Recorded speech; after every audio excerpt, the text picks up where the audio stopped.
हमने कल के जो वीडियो था, कल के वीडियो में ये देख लिया था कि जो राम स्वरूप, उनकी लड़की उमा और इस राम स्वरूप को देखने आने वाला जो लड़का है गोपाल प्रसाद का लड़का शंकर, इसके बारे में हमने कल के वीडियो में देख लिया। तो आज हमने देख लेंगे कि यहाँ तक हम आ चुके थे कि जो लोग है, ये लोग समझो राम स्वरूप के घर आ चुके थे और घर आने के बाद उन्होंने उनके जो अतिथि जो आने वाले लोग हैं, आने वाले लोगों का आतिथ्य किस तरह से उन्होंने मनाया था, ये भी हमने कल की वीडियो में देख लिया। तो आज हमें देखना है कि यहाँ से आगे जब वो खूबसूरती की बात चल रही थी, चाय की बात हो गई थी, हिंदुस्तानी या विलायती चाय वो चल गई थी, आज हम देखेंगे खूबसूरती पर टैक्स किस तरह के लगा लेंगे, ऐसा ये बात ये दोनों संभाषण कर रहे थे। हमने तो देखा एकांकिका है, इसमें पात्र परिचय देख लिया था। और आज देखो अभी राम स्वरूप क्या कहते हैं, जोर से हंसते हुए, वाह वाह खूब सोचा आपने, वाकई आजकल खूबसूरती का सवाल भी बेडअप हो गया है, हम लोगों के जमाने में तो यह कभी उठता भी न था। देखो पुराने जमाना अलग था, नया जमाना अलग, और पुराने जमाने की सोच तक अलग है, नए जमाने के लोगों की सोच तक अलग है। और पुराने जमाने में लोग यह सोचते थे कि खूबसूरती इतनी महत्वपूर्ण नहीं है, लेकिन आज का जो जमाना है, आज के जमाने में हर जगह खूबसूरती देखी चली जा रही है। और उसी तरह ये एक दूसरे से संभाषण करते हैं कि हमारे जमाने में इतनी खूबसूरती नहीं, अथवा खूबसूरती के बारे में इतना कोई सोचता तक नहीं था।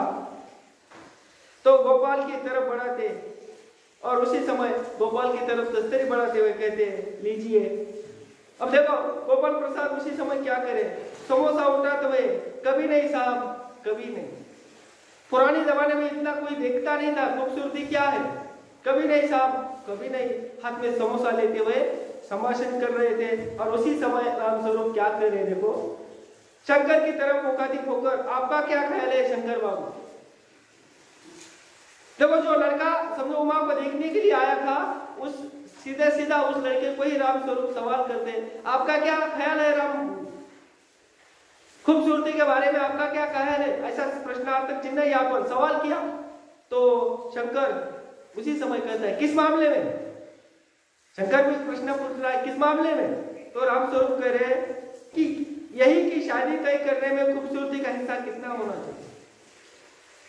तब राम स्वरूप फिर मुझे कहते कि अगर आप सभी लोगों को शादी तय करना है और शादी तय करने के लिए खूबसूरती कितनी महत्वपूर्ण है, तो उसी समय गोपाल प्रसाद बीच में ही बात काटते हुए क्या कह रहे, यह बात दूसरी है बाबू राम स्वरूप, मैंने आपसे पहले भी कहा था लड़की का खूबसूरत होना निहायत जरूरी है, और जायचा जन्म पत्र तो मिल ही गया होगा। देखो यहाँ पर वह गोपाल प्रसाद बीच में ही बात टालते हुए कह रहे लड़की तो खूबसूरत होना ही चाहिए। मैंने आपके जन्म पत्र में आपको मैंने कहा था, जो जन्म पत्र है जायचा है, उसमें तो आपने बता ही दिया था कि लड़की का खूबसूरत होना बहुत जरूरी है, और ये जन्म पत्र तो आपने देखा ही होगा। तो राम स्वरूप उसी समय कहते जी जायचे का मामला मिलना क्या मुश्किल बात है, ठाकुर जी के चरणों में रख दिया, बस खुद ब खुद मिला हुआ समझी। जन्म पत्र मिलना कोई कठिन बात नहीं है, ठाकुर के कदमों में उसे रख दिया, ठाकुर को थोड़ा बहुत कुछ बता दिया, तो ठाकुर जरूर जन्म पत्र को क्या करते, एक दूसरे की जन्म पत्र मिला लेते। जन्म पत्र का मिलना इतनी कोई मुश्किल बात नहीं है। तो उसी समय शंकर भी हंसता है, मगर गोपाल प्रसाद गंभीर हो जाता है। जब लड़का खुश हो जाता है, लेकिन लड़के का पिता थोड़ा गंभीर हो जाता है। और गंभीरता में फिर क्या कहते, गोपाल प्रसाद एक सवाल करते, लड़कियों को अधिक पढ़ने की जरूरत नहीं है, सिलाई बुलाई कर ले बस। मैंने हमने कल ही देख लिया था कि ये लोग खुद पढ़े लिखे सभा सोसाइटी में चले जाते हैं, खुद पढ़े लिखे, खुद अच्छे सभा में चले जाते हैं, लेकिन इनकी सोच बहुत कम है। यह सोचते हैं कि लड़की ज्यादा पढ़ी लिखी नहीं होना चाहिए, घर का काम कर लिया, सिलाई बुलाई कर ली, बहुत होगा, इतनी ही इन लोगों की क्या है सोच है। तो उसी समय राम स्वरूप भी थोड़ा हाँ हंसते हुए कह रहे, मेज को एक तरफ सरका देते, फिर अंदर के दरवाजे की तरफ मुंह कर जरा जोर से, अरे जरा पान भिजवा देना। उमा पान की तस्तरी अपने पिता को देती है। उस समय उसका चेहरा ऊपर को उठ जाता है और नाक पर रखा हुआ सुनहरी रिम वाला चश्मा दिखता है। बाप बेटे चुप। देखो यहाँ लड़की देखने के लिए आने के बाद जब वो लड़की पान के तस्तरे लेकर आ जाती है, आने के बाद उसके आंखों पर मानो एक सोनेरी रिंग वाला क्या था, ऐनक था, चश्मा था। और जैसे ही इन्होंने चश्मा देख लिया, बाप बेटे थोड़े चौंक गए। अरे लड़की को चश्मा! तो उसी समय गोपाल प्रसाद और शंकर दोनों एक साथ क्या कहते, चश्मा! विस्मय से अत्यंत से कहते, विस्मय बोधक अव्यय का चिन्ह यहाँ पर चश्मा। तो उसी समय रामस्वरूप जरा सब पकाकर क्या करे जी, वह पिछले महीने में इसकी आंखें दुखने लग गई थी, सो कुछ दिनों के लिए चश्मा लगाना पड़ रहा है। तो वो पिता अपनी बेटी की ही बाजू में, और वो पिताजी करे जी ऐसा कुछ नहीं, चश्मा उतना इतना मतलब हमेशा के लिए नहीं है, पिछले महीने इसकी थोड़ी आंखों में तकलीफ हो रही थी, इसलिए कुछ दिन के लिए चश्मा लगाना पड़ रहा है। तो उसी समय गोपाल प्रसाद कहते, पढ़ाई की वजह से तो नहीं कुछ प्रश्न है यहाँ पर।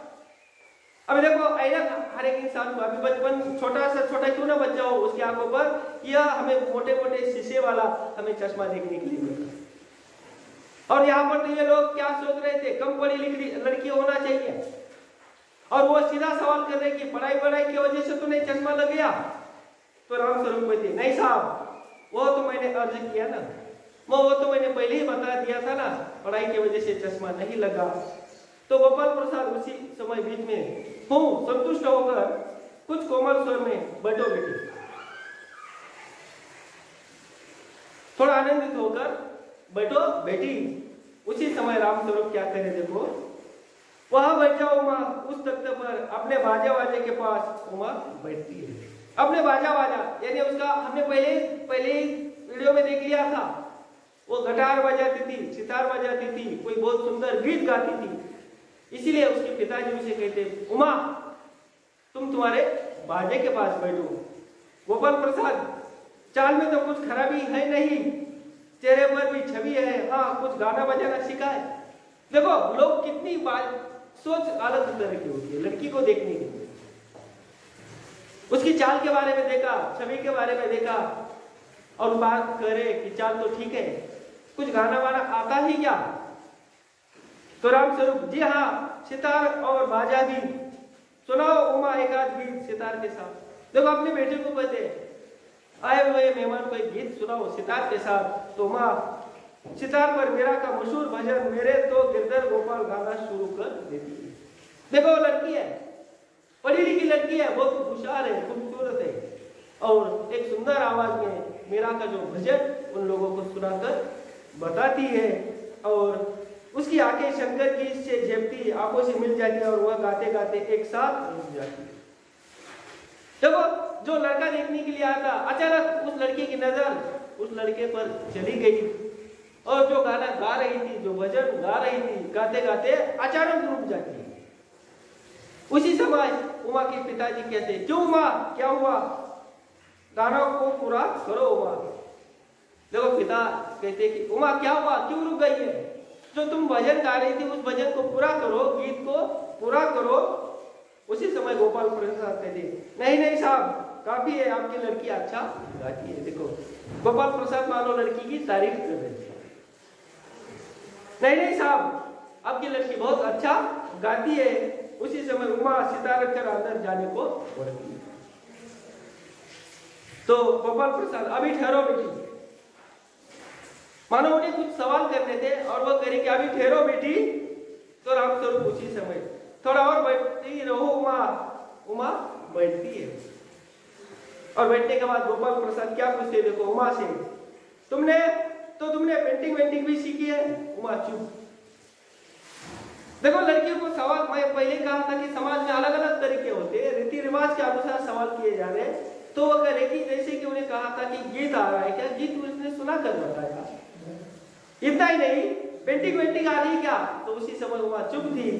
तो रामस्वरूप कहते, हाँ वह तो मैं आपको बताना भूल ही गया, यह जो तस्वीर टंगी हुई है कुत्ते वाली, इसी ने बनाई, और वह उस दीवार पर भी। देखो सामने जो तस्वीर टंगी हुई ना, कुत्ते का चित्र है, और वो कुत्ते वाली, और सामने दीवार पर जो टंगी हुई ना, ये उमा ने ही पेंटिंग की है। तो आगे फिर क्या करिए देखो, गोपाल प्रसाद उसी समय कहते हैं, हूँ यह तो बहुत अच्छा है, और सिलाई वगैरह, देखो पेंटिंग ठीक है, और सिलाई वगैरह, तो रामस्वरूप कहते हैं सिलाई तो सारे घर की इसी के जिम्मे रहती है, यहाँ तक कि मेरी कमीजें भी। हाँ हाँ हाँ, रामस्वरूप अपनी बेटी के बारे में बहुत बड़ी बातें कर रहे थे, और कहते सिलाई तो पूरे घर की इसी की जिम्मेदारी है। इतना ही नहीं, ये मेरा कमीज तक सिला लेती है, और थोड़े हंसते हैं, हाँ हाँ करते हुए हंसते हैं। और उसी समय गोपाल प्रसाद क्या करे, ठीक, लेकिन हाँ बेटी तुमने कुछ इनाम विनाम जीते हैं? देखो सवाल करने के तरीके कैसे होते हैं। ठीक है, सिलाई कर लेती है, अच्छी पढ़ाई तो कर लेती है, मानो गीत गाती है, लेकिन कुछ इनाम जीते हैं क्या? उमा चुप, रामस्वरूप इशारे के लिए खाते हैं, लेकिन उमा चुप है, उसी गर्दन झुकाए। गोपाल प्रसाद आदिर हो उठते और रामस्वरूप चक पकाते। देखो बेटी ना बात करने की वजह से ये रामस्वरूप थोड़ा शर्मिंदा हो जाते हैं, चुप हो जाते हैं, और उसी समय रामस्वरूप कह रहे जवाब दो उमा गोपाल से, हाँ हाँ जरा शर्माती है, इनाम तो इसने। देखो पिताजी कहते थोड़ा शर्मा रही है, इनाम तो इसने बहुत जीते। गोपाल प्रसाद जरा रुकी आवाज में, जरा इसे भी तो मुंह खोलना चाहिए। देखो जरा लड़की ने भी बात करना चाहिए, सब कुछ आप ही बता रहे, थोड़ा लड़की ने भी बताना चाहिए। तो उमा रामस्वरूप उसी समय कहे, उमा देखो आप क्या कह रहे हैं, जवाब दो ना। अपने बेटी को करे, उमा जवाब दो ना, क्या करे सुनो। तो उसी समय उमा अभी तक जो चुप उमा थी, अभी हल्की आवाज में क्या करी, देखो हल्की लेकिन मजबूत आवाज में, क्या जवाब दो बाबूजी? जब कुर्सी मेज बिकती है तब दुकानदार कुर्सी मेज से कुछ नहीं पूछता, सिर्फ खरीदार को दिखला देता है, पसंद आ गई तो अच्छा है, वरना। देखो ये जो लड़की है, जैसे उन्होंने कहा कि यहाँ पर लड़की एक बिकने वाली चीज है, इसे कहने का मतलब था कि लड़कियों को लोग देखने के लिए आ जाते, उलट सलट सवाल कर देते, और ये जो बिकने वाली जो चीज है, इस चीज को लेकर चले जाते। जैसे उन्हें कुर्सी मेज का उदाहरण देते हुए कहा, अगर हम मार्केट में चले गए कुर्सी मेज खरीदने के लिए, तो वो दुकानदार सिर्फ कुर्सी मेज बता देता है, वो कुछ बोल देता है क्या नहीं, ये पसंद आ गई लेकर चले गए। उसी तरह लड़की का है, ऐसा उमा को कहने का मतलब था। रामस्वरूप चौंक कर खड़े हो जाते, उमा उमा ये क्या कह रहे हो अपने बेटी को ही, उमा उमा। तो उमा कहती है अब मुझे कह लेने दीजिए बाबूजी। बाबूजी आप चुप रहिए, आप मुझे कहने दे, अब तक मैंने इनका सुन लिया, उन्हें क्या पूछना था, क्या बातें करनी थी, ये सब कुछ मैंने सुन लिया, अब मुझे कुछ मत रोको, मुझे बोलने दीजिए। गोपाल प्रसाद ताव में आकर, मानो गुस्से में आकर, बाबू रामस्वरूप आपने मेरी इज्जत उतारने के लिए मुझे यहाँ बुलाया था। देखो रामस्वरूप को थोड़ा गुस्सा आ गया और कहते रामस्वरूप आपने मेरी इज्जत उतारने के लिए यहाँ बुलाया क्या? तो उमा उसी समय तेज आवाज में, जी हाँ, और हमारी बेइज्जती नहीं होती जो आप इतनी देर से नाप तोल कर रहे। ठीक है आप लड़के वाले हैं इसीलिए आपकी बेइज्जती हो रही है, और हमारी नहीं क्या? अभी तक आप लोग हमारा नाप तोल कर रहे इतनी देर से, चलने आ रहा है क्या, गीत गाती है क्या, आंखों पर चश्मा क्यों है, सिलाई वगैरह आती है क्या, ऐसे अलग अलग सवाल कर रहे हैं। तो इसमें हमारी इज्जत नहीं क्या जा रही, क्या आपकी इज्जत चली जा रही है? उसी समय शंकर, बाबूजी चलिए। गोपाल प्रसाद क्या तुम कॉलेज में पढ़ रही हो? रामस्वरूप चुप। देखो उसी समय शंकर कह रहा है बाबूजी चलिए, तो गोपाल प्रसाद उसी सर कह रही क्या तुम कॉलेज में पढ़ रही हो? तो माँ जी हाँ मैं कॉलेज में पढ़ी हूँ, मैंने बीए पास किया है, कोई पाप नहीं किया। क्या करी वो? मैंने बीए पास किया है, कोई पाप नहीं किया, कोई चोरी नहीं की, और ना आपके पुत्र की तरह लड़कियों के हॉस्टल में ताक झाँक कर कार्यता दिखाई है। मुझे अपनी इज्जत अपने मान का ख्याल है तो, लेकिन इनसे पूछिए ये किस तरह की नौकरानी के पैरों में पड़कर अपना मुंह छुपा कर भागे।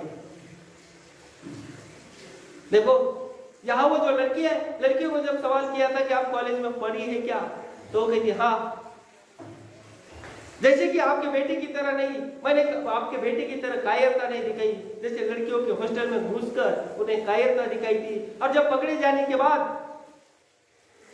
नौकरानी के पैरों में लेटकर कैसा अपनी जान बचाकर भाग गया था, ये अपने बेटे को ही पूछ लीजिए। ऐसा उमा गोपाल प्रसाद से सवाल करती है और उसी समय रामस्वरूप कहते उमा उमा चुप रहो। तो गोपाल प्रसाद खड़े होकर गुस्से से, बस हो चुका बाबू रामस्वरूप, आपने मेरे साथ दगा दिया, धोखा दिया, बस करो, अभी हमें कुछ एक लफ्ज तक नहीं सुनना, आपने हमारे साथ धोखा किया है। तो उसी समय आपकी लड़की बीए पास है और आपने मुझसे कहा था कि सिर्फ मैट्रिक तक पढ़ी है, दरवाजे की ओर बढ़ गई है। देखो आपने मुझसे झूठ कहा था, आपकी लड़की बीए पास है और आपने कहा था कि सिर्फ मैट्रिक तो समझ गए, मैट्रिक यानी 10वीं, जैसे आप लोग 10वीं पढ़ रहे हैं उसी तरह। और वह कह रही थी कि आपने मुझसे बहुत झूठ किया, आपकी लड़की बीए हो चुकी है और मुझसे कहा था सिर्फ मैट्रिक है। अब हम यहाँ एक पल तक नहीं रुक सकते, दरवाजे की ओर चले जाते।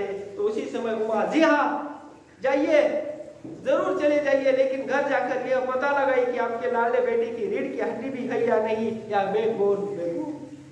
देखो वह लड़की एक ऊंची आवाज में कहती, जाइए जरूर जाइए, लेकिन घर जाकर यह भी देखिए आपके बेटे के शरीर में, आपके बेटे में कोई रीढ़ की हड्डी है या नहीं, क्या बैकबोन, क्या आपका बेटा एक विकलांग है। ऐसा गुस्से में उमा शंकर और गोपाल प्रसाद को जवाब देती है। और उसी समय गोपाल प्रसाद के चेहरे पर बेबसी का गुस्सा है और उनके लड़के का रुला सा वर्ण। देखो एक लड़की है, एक लड़की सच बात करने के बाद कितनी कड़वी लग जाती है। और वही बात यहाँ पर ये जो उमा है, इस उमा ने इन बाप बेटे को बता दी थी और दोनों बाहर चले जाते। उमा सहसा चुप हो जाती है। आज का जो माहौल है, आज के माहौल में लड़कियां देखने के लिए जो लोग आते हैं, उन लोगों को उमा ने किस तरह से चुप कर दिया था, यह हमने इस पाठ में, ये जो रीढ़ की हड्डी है, इस रीढ़ की हड्डी इस पाठ में हमने देख लिया था। तो हम अभी यहाँ पर ये पाठ समाप्त हो रहा है, तो हम यहाँ रुकते हैं। तो मिलेंगे हम जरूर अगले वीडियो में, तब तक नमस्कार।